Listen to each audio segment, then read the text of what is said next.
Good evening. ఈరోజు మార్కెట్లో చూసుకుంటే అయితే మార్కెట్ మంచి బుల్ ర్యాలీ అయితే కనిపించిందని చెప్పాలి. యాక్చువల్గా నిన్న యుఎస్ మార్కెట్లు అంటే స్లైట్లీ పాజిటివ్ అంటే ఇంచుమించు ఫ్లాట్ అని చెప్పాలి క్లోజ్ అయిపోయినాయి. అండ్ నిఫ్టీ ఇండికేషన్ చేసినట్టు ఫ్లాట్ ఓపెనింగ్ అయింది. అండ్ మార్నింగ్ లాభాల్లో స్టార్ట్ అయిన మార్కెట్ లాభాలు అయితే ఎట్లా కంటిన్యూ చేయడం జరిగింది. సెన్సెక్స్ వచ్చేసి 443 పాయింట్లు పెరిగి 81,442 దగ్గర అయితే క్లోజ్ అవ్వడం జరిగింది. నిఫ్టీ వచ్చేసి 130 పాయింట్లు పెరిగి 24,750 దగ్గర అయితే క్లోజ్ అవ్వడం జరిగింది. అండ్ బ్యాంక్ నిఫ్టీ కూడా 84 పాయింట్లు పెరగడం జరిగింది. అండ్ మిడ్ అండ్ స్మాల్ క్యాప్లు కూడా ఇంచుమించు మిడ్ క్యాప్ వచ్చేసి 1% అండ్ స్మాల్ క్యాప్ వచ్చేసి 0.60% అయితే పెరగడం జరిగింది. ఓవరాల్గా మ్యాక్సిమం అన్ని సెక్టార్లు కూడా మంచి మూమెంట్లో ఉన్నాయని చెప్పాలి. ముఖ్యంగా డిఫెన్స్, రియాలిటీ అండ్ పిఎస్యు మాత్రం మంచి మూమెంట్ కనిపించినాయని చెప్పాలి. అండ్ మార్కెట్లో నెక్స్ట్ రేపు ఏం జరగబోతుంది, ఆర్బీఐ మానిటరీ పాలసీ మీటింగ్ ఉంది. ఆ మీటింగ్ ఎఫెక్ట్ స్టాక్ మార్కెట్ పైన ఎలా ఉంటుంది అండ్ ఈరోజు పాజిటివ్గా మూవ్ అవడానికి మెయిన్ కారణం ఏంది, మనతో మాట్లాడడానికి స్టాక్ మార్కెట్ అనలిస్ట్ రేవంత్ గారు ఉన్నారు. Sir good evening. Good evening అండి. సార్ ఈరోజు చూసుకుంటే ఇంచుమించు నిఫ్టీ ఒక 1% అయితే పెరగడం జరిగింది. 24,750 25,000 క్రాస్ అయ్యే టైం వచ్చిందంటారా? అంటే మార్కెట్ ఈరోజు స్ట్రెంత్ కనిపించిందా? సో మార్కెట్లో దాదాపుగా గత నెల రోజుల నుంచి అని చెప్పొచ్చు ఈ 25,000 దగ్గరికి వెళ్ళి సెల్ ఆఫ్ అయితే ట్రిగ్గర్ అవుతుంది. 25,000 నుంచి ఒక రకంగా చెప్పాలంటే 24,900 నుంచి 25,100 వరకు కూడా నిఫ్టీలో ఒక స్ట్రాంగ్ సెల్లింగ్ జోన్ అయితే కనపడుతుంది. అక్కడికి వెళ్ళగానే కొంతవరకు సెల్లింగ్ ట్రిగ్గర్ అవుతుంది, మార్కెట్ కిందకు వస్తుంది. సో కరెక్ట్ చెప్పాలి ఏంటంటే మార్కెట్ అనేది చాలా స్ట్రాంగ్ గా కన్సాలిడేషన్ అయితే చేస్తోంది. 24,500 నుంచి 25,000 వరకు కూడా కొత్త కన్నాలుగా మనం ప్రీవియస్ గా లాస్ట్ వీక్ లో చేసుకున్నప్పుడు వీడియోలో కూడా మనం అదే లెవెల్స్ లోనే మాట్లాడుకున్నాం. ఈ రోజుకి కూడా మార్కెట్ అదే లెవెల్స్ లో ఉంది. మార్కెట్ లో ఏ ఒక్క డైరెక్షన్ కూడా తీసుకునేటువంటి పరిస్థితి లేదు. మార్కెట్ లో వస్తున్నటువంటి ఇంటర్నేషనల్ న్యూస్ కి అనుకూలంగా ఒక temporary positive or negative reactions on day basis వస్తున్నాయి, కానీ ఫైనల్ గా డైరెక్షన్ అయితే తీసుకోవట్లేదు. మేబీ మనకి ఈ నెలలో రాబోతున్నటువంటి ఆర్బీఐ రిలేటెడ్ న్యూస్ అయి ఉండొచ్చు, లేకపోతే ఫెడ్ అవుట్కమ్, ఈ రెండింటిని కూడా మార్కెట్ కొద్ది వరకు అబ్జర్వ్ చేసే ప్రయత్నం చేస్తుంది. ఏదో ఒక స్ట్రాంగ్ న్యూస్ ట్రిగ్గర్ అయితే కావాలి మార్కెట్ ఐదర్ సైడ్ బ్రేక్ చేయడానికి. సో ఆర్బీఐ సైడ్ నుంచి కూడా ఒక స్ట్రాంగ్ ట్రిగ్గర్ ఏమైనా వచ్చే అవకాశాలు ఉంటాయి. సో బేసిక్ గా ఒక 25 బేసిస్ పాయింట్స్ వరకు అయితే మనకి ఒక పాజిటివ్ ఎక్స్పెక్టేషన్ అయితే ఉంది. ఒకవేళ వాళ్ళు కనుక 25 బేసిస్ పాయింట్స్ కట్ చేయకపోతే మార్కెట్ నెగిటివ్ గా తీసుకుంటది. అలా కాకుండా ఇంకొంచెం ఎక్కువగా కట్ చేస్తే ఒక 50 బేసిస్ పాయింట్స్ కనుక ఎక్కువగా రిపో రేట్ కట్ చేసినట్లయితే మార్కెట్ బాగా బులిష్ గా తీసుకుంటది. ఈవెన్ 25 బేసిస్ పాయింట్స్ 100 ఏమైనా అవకాశం ఉందా సార్? 100 బేసిస్ పాయింట్ కట్ చేసే అవకాశం ఉందా? ఒకటేసారి 100 బేసిస్ పాయింట్స్ కట్ చేయడానికి అవకాశం లేదండి. మనకి ఆల్మోస్ట్ ఈ ఇయర్ మొత్తంలో కూడా ఒక 100 బేసిస్ పాయింట్స్ కట్ కి అవకాశాలు ఉన్నాయి. ఇప్పటి వరకు దాదాపు ఒక 50 బేసిస్ పాయింట్స్ కట్ ఆల్రెడీ జరిగిపోయింది ఈ సంవత్సరంలో. సో ఇంకొక 50 బేసిస్ పాయింట్స్ కట్ అనేది మాత్రం యాంటిసిపేట్ చేస్తున్నాం. ఈ 50 బేసిస్ పాయింట్స్ కట్ లో మనకి రేపు రాబోయే దాంట్లో మనకు ఒక 25 బేసిస్ పాయింట్స్ కట్ ఉండొచ్చు. ఇంకొక 25 bits maybe upcoming next 2 months ఉండే అవకాశాలు ఉంటాయి. సో ఒకవేళ ఈ 25 బేసిస్ పాయింట్స్ కట్ అవ్వకపోతే అండ్ ఒకవేళ అయినా ఎక్కువగా ఏ సెక్టార్స్ ఎక్కువ మార్కెట్ పైన ఎఫెక్ట్ చూపే అవకాశం ఉంది? ఎన్బిఎఫ్సిస్ కొద్దిగా ఎక్కువగా రియాక్ట్ అయ్యే అవకాశాలు ఉన్నాయి. సో ఎన్బిఎఫ్సిస్ ఫస్ట్ బాగా నెగిటివ్ గా రియాక్ట్ అవుతాయి. రీసెంట్ గా జరిగినటువంటి రికవరీలో మనకు అటు ఎన్బిఎఫ్సిస్ కానీ ప్రైవేట్ బ్యాంకింగ్ సెగ్మెంట్ కానీ ఇవన్నీ కూడా ఆల్ టైమ్ హైలో ఉన్నాయి. ప్రపంచ మార్కెట్లు ఇంకా రెడ్ లోనే ఉన్నప్పటికీ మనకి ఈ పర్టికులర్ సెగ్మెంట్స్ మాత్రం ఆల్ టైమ్ హైలోకి చేరుకున్నాయి.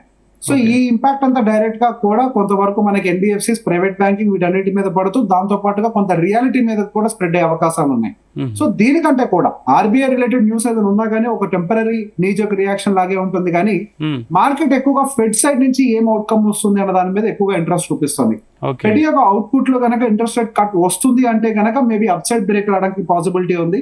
కానీ ఆ ఫెడ్ ఇంట్రెస్ట్ రేట్ కట్ వస్తుందా రావట్లేదా, ఇక్కడ రెండు విషయాలు మనకి తెలుసుకుందాం. ఒకవేళ ఇంట్రెస్ట్ రేట్ కట్ అంటూ జరిగితే ఏంటి, జరగకపోతే ఏంటి. సో ఇంట్రెస్ట్ రేట్ కట్ జరగడానికి అయితే కొన్ని అవకాశాలు కనపడుతున్నాయి. వాళ్ళకి సంబంధించినటువంటి జీడిపి నెంబర్స్ వీక్ అవుతున్నాయి. సో వాళ్ళకి ఖచ్చితంగా కొంతవరకు ఇంట్రెస్ట్ రేట్ అంటే మానిటరీ పాలసీని కొద్దిగా ఈజ్ చేసి వాళ్ళు కూడా మనలాగానే మార్కెట్ లోకి మనీని పంపింగ్ చేసే ప్రయత్నం వాళ్ళు చేయాలి. బికాస్ జీడిపి స్ట్రింక్ అవ్వడం అనేది ఏ దేశానికైనా మంచిది కాదు.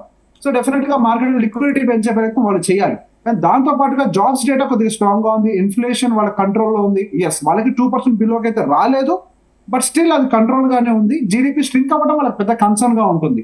సో గోయింగ్ ఫర్దర్ వాళ్ళ పరిస్థితులకు అనుకూలంగా మేబీ కొంతవరకు ఇంట్రెస్ట్ రేట్ కట్స్ ఏమన్నా చేస్తారు ఈ రేపు రాబోయే 18వ తారీఖు ఉండబోయేటువంటి ఫెడ్ మీటింగ్ లో అనేది ఒక యాంటిసిపేషన్. ఒకవేళ కట్ చేస్తే అది ఒక పాజిటివ్ ట్రిగ్గర్ గా ఉంటుంది. ఆర్బీఐ న్యూస్ కంటే కూడా మార్కెట్ ఫెడ్ న్యూస్ కి ఎక్కువ వెయిటేజ్ ఇచ్చే అవకాశాలు ఉన్నాయి. ఆర్బీఐ న్యూస్ అనేది ఇంట్రాడే వాలటిలిటీని మాత్రమే క్రియేట్ చేస్తుంది, maybe up side down side, but direction decide చేసేది మాత్రం ఫెడ్ అయి ఉంటుందని నేను అనుకుంటున్నాను. ఈవెన్ వాళ్ళ డెప్ట్ రిలేటెడ్ చూస్తున్నా కానీ వాళ్ళ బాండ్స్ కూడా చాలా ఎక్స్పెన్సివ్ గా పెరిగిపోతున్నాయి. సో వాళ్ళు డెఫినెట్ గా ఇంట్రెస్ట్ రేట్ కట్ చేయాలి అన్న దాంట్లోనే ఉన్నారు.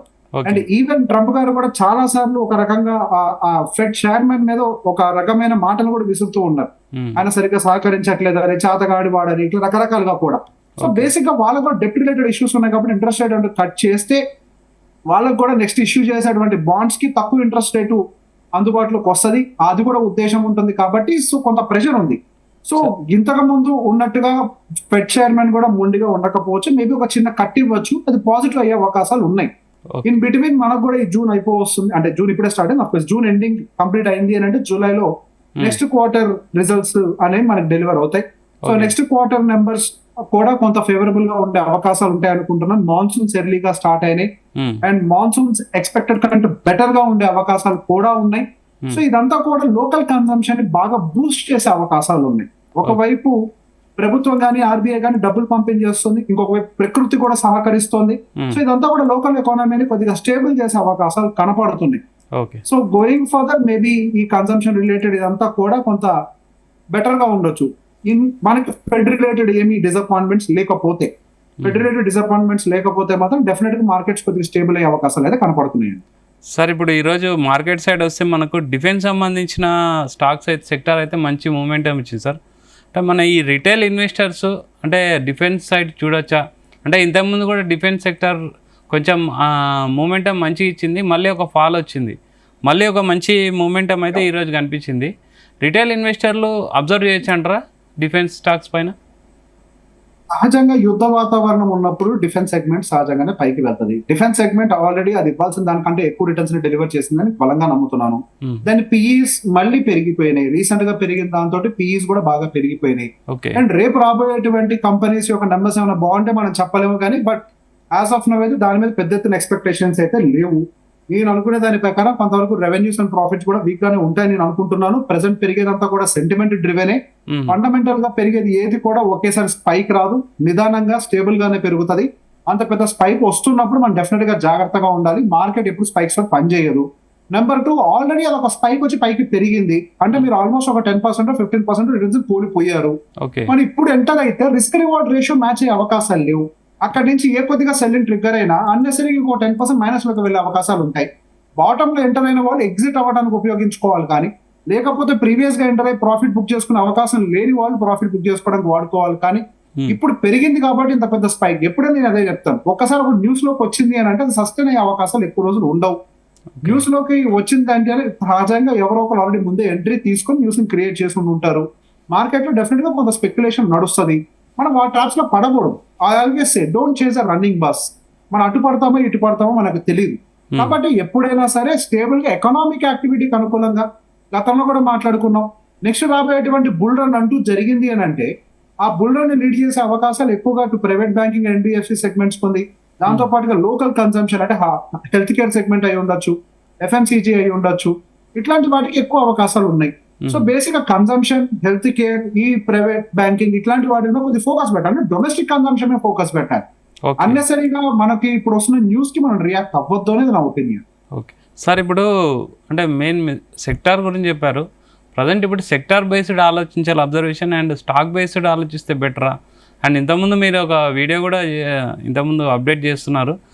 మనం మార్కెట్లో ప్రజెంట్ టీ జంక్షన్లో ఉన్నాం. ఎక్కడ హై లెవెల్లో బ్రేక్ అవుతుందా, డౌన్లో బ్రేక్ అవుతుందో తెలియదు. ఏం చెప్తారు సార్? అంటే ఇన్వెస్టర్ ఎలా ఆలోచించాలి? ఇప్పుడు సెక్టార్ వైపుగా నేను ఎందుకు ఫోకస్ చేయమంటాను, ఐ డోంట్ సే అంటే నేను ఎప్పుడు కూడా స్టాక్స్ తీసుకోవద్దాను. మన దగ్గర ఉండేటువంటి రిసోర్స్ స్టాక్స్ తీసుకోవడానికి సరిపడా ఉంది అని నేను అనుకోవట్లేదు. మన అవైలబిలిటీ ఆఫ్ రిసోర్స్ మన దగ్గర చాలా తక్కువగా ఉంటుంది. కావాల్సిన రీసెర్చ్ పేపర్స్ మన దగ్గర ఉండవు. ఇన్సైడ్ ద కంపెనీ ఏం జరుగుతుందో అది హెడ్లైన్ న్యూస్ వచ్చేదాకా మనకి తెలియదు. సో సహజంగా ఎప్పుడైనా మనకి ఏదో స్టాక్ లో ఎక్కువ రిటర్న్ వస్తుంది కనుక ఎంటర్ అయినట్లయితే అది కొంతవరకు డిజాస్టర్ కి దారితీసే అవకాశాలు ఉంటాయి. మనం పెట్టుబడి పెట్టేటువంటి ప్రతి ఒక్క రూపాయి కూడా మన జీవితంలో ఏదో ఒక అవసరానికి ముడిపడి ఉంటుంది. అటువంటి డబ్బులు డైరెక్ట్ గా తీసుకెళ్లి స్టాక్స్ లో ఇన్వెస్ట్ చేసి రిస్క్ చేయొద్దు. అదే ఒక ఇండెక్స్ లేకపోతే మనకి ఇట్లా సెక్టార్ బేస్డ్ గా కనుక వెళ్ళినట్లయితే రిస్క్ అనేది మిటిగేట్ అవుతుంది. 1-2 ఏమైనా స్టాక్స్ కొద్దిగా అటు ఇటుగా ఉన్నా మిగతా స్టాక్స్ అన్ని కలిసి సపోర్ట్ చేసి ఆ ఇండెక్స్ ని పైకి తీసుకెళ్లే ప్రయత్నం చేసే ఆ సెక్టార్స్ ని ఎప్పుడైనా ఒక సెక్టార్ గెలుస్తుంది. ఒక స్టాక్ గెలుస్తుంది అంటే గ్యారంటీ ఉండదు. ఒక సెక్టార్ లో ఒక కంపెనీ కొంతకాలం పాటు ఫస్ట్ పొజిషన్ లో ఉండొచ్చు, మరి కొంతకాలం తర్వాత ఫస్ట్ పొజిషన్ నుంచి అది బయటికి వెళ్ళొచ్చు. ఆ ఫస్ట్ పొజిషన్ ఇంకో కంపెనీ రావచ్చు. ఇందులో ఫస్ట్ పొజిషన్ అనేది మాత్రం ఎప్పుడు స్టాండర్డ్ గా ఉంటుంది, కానీ ఆ ఫస్ట్ పొజిషన్ లో ఎవరు ఉంటారు అనేది మాత్రమే మారుతుంది. కానీ మనం అట్లా మారేటువంటి స్టాక్స్ మనం ఉండడం కంటే కూడా అట్లా హోల్డ్ చేసేటువంటి సెక్టార్ ని మనం తీసుకున్నట్లయితే కొంచెం రిస్క్ మిటిగేట్ అవుతుంది. ఇన్వెస్ట్మెంట్ కి ఫస్ట్ సేఫ్టీని ఇవ్వాలి. ఆ సేఫ్టీ వచ్చిన తర్వాత మనం నెక్స్ట్ రిటర్న్స్ గురించి ఆలోచించాలి. డైరెక్ట్ గా రిస్కే చేస్తానంటే కుదరదు. ఎప్పుడైనా రిస్క్ అడ్జస్టెడ్ రిటర్న్ వచ్చే విధంగా మన పోర్ట్ఫోలియోని డిజైన్ చేసుకోవాలి. డైరెక్ట్ గా స్టాక్స్ లో వాటిలో ఇన్వెస్ట్మెంట్స్ పెట్టడం అనేది నేను ఎప్పుడు అడ్వైస్ చేయను. ఇప్పుడే కాదు, ఎప్పుడు అడ్వైస్ చేయను. మనకి ఎంత నాలెడ్జ్ మనం నిజంగానే సంపాదించుకుంటున్నాం అనుకున్నప్పుడు స్వింగ్ ట్రేడింగ్ చేయడానికి ఈటీఎఫ్లు ఉన్నాయి. లేకపోతే మనకి ఆ కొత్త గొప్ప యాక్టివ్లీ మేనేజ్మెంట్ కావాలి అంటే సెక్టార్ బేస్డ్ డైరెక్ట్ గా మ్యూచువల్ ఫండ్స్ ఉన్నాయి మనకి. ఇట్లాంటి వాటిని వాడుకున్నా కానీ మంచి రిటర్న్స్ వస్తాయి. సో బేసిక్ గా మనం ఒక సెక్టార్ బేస్డ్ వెళ్ళడం అనేది అంటే సెక్టార్ అండ్ ఇండెక్స్ బేస్డ్ వెళ్ళడం అనేది బెటర్ అనేది నా పర్సనల్ ఒపీనియన్ అండి. ఓకే సార్, ఇంతకుముందు అడిగాను మార్కెట్లో మనం ఇప్పుడు టీ జంక్షన్లో ఉన్నామని. అంటే ప్రజెంట్ ఇన్వెస్టర్ ఏ విధంగా ఆలోచించాలి సార్? ఈ టైంలో అయితే లంసమ్ ఇన్వెస్ట్మెంట్ చేసేటప్పుడు ఎస్టీపీ మెథడ్ ఎక్కువగా ఫాలో అవుతారండి. ఎస్ఐపి వాళ్ళకి పెద్దగా ఏం సమస్య ఉండవు. కొంచెం పైకి వెళ్ళా కిందకి వెళ్ళా కానీ కొద్దిగా అటు ఇటు యావరేజింగ్ అవుతూ ఉంటుంది. మేజర్ గా లంసమ్ ఇన్వెస్ట్మెంట్ పెట్టే వాళ్ళ విషయంలో కొంచెం జాగ్రత్తగా ఉండాలి. ఇప్పుడు ఇక్కడ ఉంది కదా, రేపు ఏదైనా పాజిటివ్ న్యూస్ వస్తే మార్కెట్ పైకి వెళ్ళిపోద్దేమో అని చెప్పేసి నేను డెఫినెట్ గా కంగారు పడను. మార్కెట్ పైకి వెళ్ళిన ఐ డోంట్ మైండ్. కాకపోతే నేను కిందకు వస్తే ఏంటి అనేది కూడా నేను ఆలోచించుకుంటాను. ఇందాక నేను చెప్పినట్టుగా రిస్క్ అడ్జస్టెడ్ రిటర్న్ నేను ఎప్పుడు క్యాలిక్యులేట్ చేసుకునే ప్రయత్నం చేస్తాను. సో ఇప్పుడు ఎస్టీపీ మెథడ్ ఒక 6 వారాలకి లేకపోతే ఒక 8 వారాలకు వారానికి కొంచెం కొంచెంగా మనకు ఉన్నటువంటి ఇన్వెస్ట్మెంట్స్ ని స్లోగా ఈక్విటీలోకి డిప్లాయ్ చేయడం అనేది బెస్ట్ థింగ్. అవే మనకి జూన్ కంప్లీట్ అయిందంటే జూలై టైంకి రిజల్ట్స్ కూడా వస్తాయి. సో న్యూస్ రిలేటెడ్ వాలటాలిటీ అంటే result related volatility, news related volatility అన్ని కూడా ఈ లోపల ఫ్యాక్టర్ అవుతూ ఉంటాయి. మనకి ఏ క్లారిటీ లేనప్పుడు డైరెక్ట్ గా జంప్ చేయడం కరెక్ట్ కాదు. మనకి క్లారిటీ లేదు, ఫెడ్ ఏం డెసిషన్ తీసుకుంటుందో తెలియదు. ఇంకా టారిఫ్ రిలేటెడ్ పాస్ కూడా దాదాపుగా మనకి జూలైలో కంప్లీట్ అయిపోతుంది. సో ఇవన్నీ కూడా ఉన్నాయి లైన్ లో. మనకి ఇన్ని లైన్ లో ఉన్నప్పుడు డైరెక్ట్ గా ఒకేసారి లంసమ్ ఇన్వెస్ట్మెంట్ ని పంపింగ్ చేయడం అనేది అంత కరెక్ట్ కాదు. డెప్ట్ బేస్డ్ ఫండ్స్ లోనో లేకపోతే లిక్విడ్ బీస్ లోనో పెట్టుకొని కానీ ఒక ఎస్టీపీ మెథడ్ లో వారానికి కొద్దిగా ట్రాన్స్ఫర్ చేస్తే ఒకవేళ మార్కెట్స్ డిప్ అయినా కానీ డిప్ లో యావరేజ్ చేయగలుగుతాం. ఓకే, కొన్నిసార్లు అనిపిస్తుంది మార్కెట్ పైకి వెళ్ళిపోతే పరిస్థితి ఏంటంటే దట్స్ ఫైన్. మార్కెట్ కిందకి వెళ్తే ఏంటని కూడా ఆలోచించాలి. మార్కెట్ పైకి వెళ్తే డబ్బులు వస్తాయి, కానీ మార్కెట్ కిందకి వెళ్తే డబ్బులు పోతాయి. ఏది పెద్దది ప్రమాదం అంటే కిందకి వెళ్తే డబ్బులు పోవడం ప్రమాదం. మనకు డబ్బులు రిటర్న్స్ ఎక్కువ రాపోయినా పర్లేదు, డబ్బులు పోగొట్టుకోకుండా ఫస్ట్ ఉండాలి. కాబట్టి నిదానంగా ఎస్టీపీ మెథడ్ ఇన్వెస్ట్ చేయడం అనేది బెస్ట్ వే. మార్కెట్ ఎటు బ్రేక్ అవుతుంది అనేది కంప్లీట్ గా ఇక్కడ నుంచి కంటిన్యూస్ గా న్యూస్లు ఉంటాయి. RBI news, fed news and Trump tariff news, ఇవి న్యూస్ లాంటివి ఉంటాయి. కాబట్టి న్యూస్ ఓరియంటెడ్ గా మూవ్ అవుతుంది. మనం మార్కెట్ లో కొంతవరకు టెక్నికల్ అనాలిసిస్ లేదా ఎకనామికల్ గా ఉంటే ఫండమెంటల్ అనాలిసిస్ చేయగలుగుతాం. కానీ ఇట్లా న్యూస్ ఓరియంటెడ్ గా ఉంటే ఎవరైనా నిర్ణయం తీసుకుంటారో మనం చెప్పలేము. మాక్సిమం కొంతవరకు స్పెక్యులేట్ చేయగలుగుతాం మేము, అంతే. ఫెడ్ మేబీ ఈసారి ఇంట్రెస్ట్ రేట్ కట్టిస్తుందేమో, ఇంతవరకే స్పెక్యులేట్ చేస్తాం. ఇంట్రెస్ట్ రేట్ కట్ ఇవ్వకపోతే దెబ్బ తగులుతుంది. ఈవెన్ నేను ఇంట్రెస్ట్ రేట్ కట్ వస్తుంది అని నేను ఎక్స్పెక్ట్ చేస్తున్నప్పుడే నేను జాగ్రత్తగా ఉండాలి. ఇన్ కేస్ ఆపోజిట్ సైడ్ అయితే ఏంటి, ప్రతి ఇన్వెస్టర్ ప్రతి బిజినెస్ పర్సన్ కి ప్లాన్ ఏ ఉండాలి, ప్లాన్ బి ఉండాలి ఒక పనిలో. అదే విధంగా ఇన్వెస్ట్మెంట్ లో కూడా ఒకవేళ పైకి వెళ్తే ఏంటి, కింద పడితే ఏంటి, రెండు వైపులుగా మనం ఆలోచించాలి. కింద పడినప్పుడు ఎక్కువగా డ్యామేజ్ కాకుండా చూసుకునే ప్రయత్నం చేయాలి. ఓకే సార్, ఒక విషయాన్ని మిస్ అయ్యాను. లాస్ట్ 1 వీక్ నుంచి చూసుకుంటే ఈ బెంచ్ మార్క్ ఇండెక్స్ కంటే బ్రాడర్ మార్కెట్ బాగా మూవ్మెంట్ ఇస్తుంది సార్. అంటే దేనికోసం? సో బేసిక్ గా మనకి నిఫ్టీ 50 మనకి అన్నిటికంటే ముందుగా రికవర్ అయింది. స్మాల్ క్యాప్ గానీ మిడ్ క్యాప్ గానీ తర్వాత రికవర్ అయింది. అంటే రీసెంట్ గా రికవర్ అయింది. యాక్చువల్ గా నిఫ్టీ 50 ముందుగానే రికవర్ అయింది. సో డెఫినెట్ గా నిఫ్టీ 50 ముందుగా రికవర్ అయింది కాబట్టి ఇప్పుడు పెద్దగా నిఫ్టీ 50 మూమెంటం లేదు. అటు ఆ స్మాల్ క్యాప్ లో కానీ మిడ్ క్యాప్ లో కానీ కొంతవరకు మనకు మూమెంటం కనిపించేసరికి అటు total Nifty 500 favourable decision from the Trump tariff లేకపోతే ఆర్బీఐ ఫెడ్ ఏమైనా మంచి పాజిటివ్ న్యూస్ వస్తే కనుక డెఫినెట్ గా పైకి వెళ్తుంది. ఓకే సార్, ఫైనల్ గా రేపు రేట్ కట్స్ ఎలా ఉండబోతుంది? గన్ షాట్లో అయిపోయింది సార్. 25 బేసిస్ పాయింట్స్ అనేది అంటిసిపేటెడ్ అండి. 25 బేసిస్ పాయింట్స్ కంటే ఎక్కువ వస్తే మాత్రం గుడ్ న్యూస్ అవుతుంది. 25 బేసిస్ పాయింట్స్ కూడా రేట్ కట్ ఇవ్వకపోతే మార్కెట్ డిసప్పాయింట్ అయితే అవుతుంది. 25 బేసిస్ పాయింట్స్ ఇవ్వడానికి చాలా హై ఛాన్సెస్ అయితే ఉన్నాయి. మార్కెట్ లో లిక్విడిటీ పంపింగ్ చేసే విషయంలో అయితే గవర్నమెంట్ ఎక్కడ కాంప్రమైజ్ కావట్లేదు. ఆర్బీఐ దాన్ని బాగా సపోర్ట్ చేస్తుంది. సో రేపు పెద్ద ఎత్తున అది నాన్ ఈవెంట్ గా ఉంటుందని అనుకుంటున్నాను. అంటే 25 బేసిస్ పాయింట్స్ కట్టిస్తారు. సో అది ఆల్రెడీ మార్కెట్ వాలటాలిటీ కనిపిస్తుందా, పాజిటివ్ లో ఉంటుందా? నాన్ ఈవెంట్ అవుతుందండి. కన్సాలిడేట్ అయ్యే అవకాశం అంటే వాలటాలిటీ అంటే మార్కెట్ లో పైకి వెళ్తూ కిందకి వెళ్తూ, పైకి వెళ్ళిన కిందకి వస్తుంది, కిందకి వచ్చిన పైకి మధ్యలోకి వచ్చేస్తుంది. అంటే న్యూట్రల్ క్లోజింగ్ ఉండే అవకాశాలు ఉంది +-0.5% లో. Okay thank you sir. అంటే మనం 25 బిప్స్ ఇస్తే గనక, ఎక్కువ ఇస్తే గనక పాజిటివ్ అవుతుంది, తక్కువ ఇస్తే పడిపోతుంది. Okay thank you sir, thank you very much. So ఇది రేవంత్ గారు చెప్పేది ఏంటంటే రేపు ఆర్బీఐ మానిటరీ పాలసీ ఎఫెక్ట్ అనేది అది టెంపరీ, మెయిన్గా ఫెడ్ కట్స్ మీద ఆధారపడి ఉంటుంది మన ఇండియన్ మార్కెట్ మూవ్మెంట్ అనేది చెప్తున్నారు. Keep watching Zee Telugu news.